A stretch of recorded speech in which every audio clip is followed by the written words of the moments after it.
बहन के माँ प्रणाम बा। जय माँ की संगीत चैनल पे और लोकगीत पूनम शुक्ला चैनल पे आप सबका तहे दिल से स्वागत बा। तो आज हम सब बहुत सुंदर सखी देवी जी का पचरा गीत लेके आई।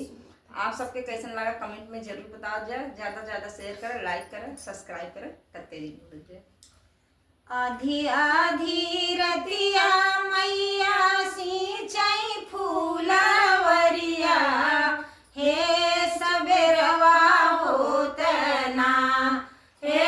सबेरवा होत ना, भगवा फूलई चनरवा हे सबेरवा होत ना, फूलवा फूलई चनरवा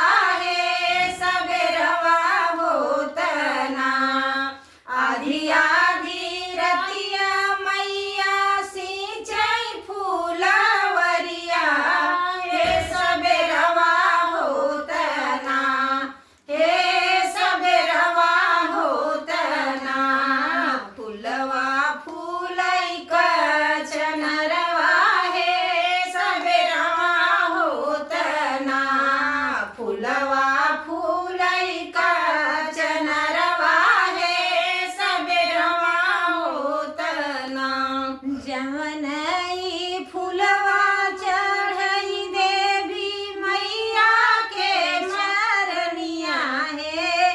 उहई फुलवाना, हे उहई फुलवाना,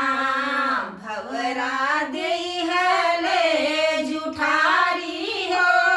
उहई फुलवाना, भवरा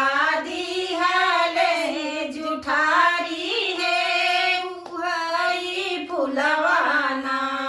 जवनई फुलवा चढ़ई देवी मैया के चरनिया हे उहई फुलवाना, हे उहई फुलवाना, भवरा दिहले जुठारी हे उहई फुलवाना, भवरा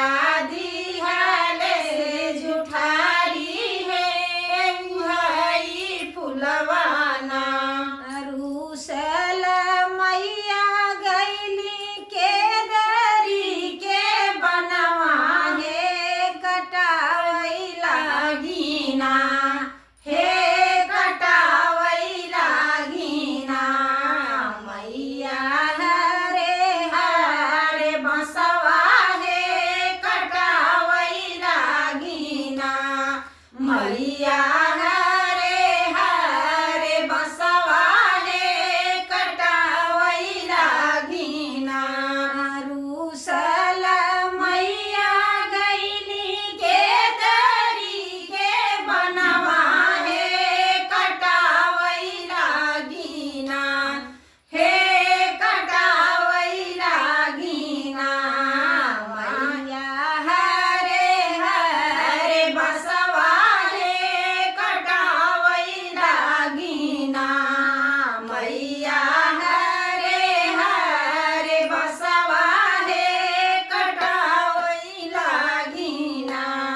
बसवा कटाई मैया रून्हई फूलवरिया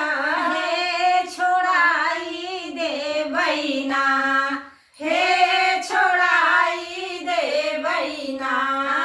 भवरा तोहराया जहिया हे छोड़ाई देवैना, भवरा तोहराया जहिया हे छोड़ा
माई के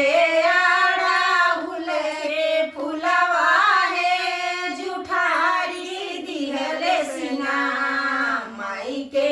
अड़हुल के फुलवा है जुठारी दिहले सिना सिकियाई चिरी चिरी टठिया बनवई है छोड़ाई दे बैना हे छोड़ाई दे बैना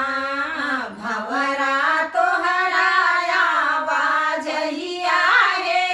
छोड़ाई दे बैना भवरा तोहरा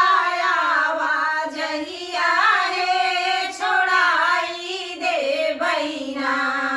भवरा तोहरा आवाजहिया है छोड़ाई दे बैना भवरा तोहरा आवाजहिया है छोड़ाई दे बैना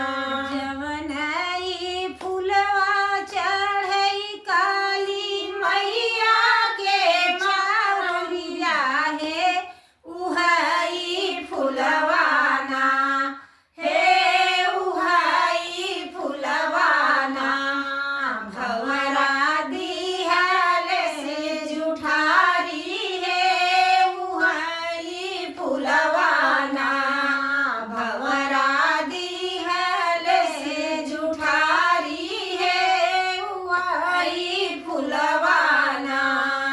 भवरा दिहल से जुठारी है उहई फुलवाना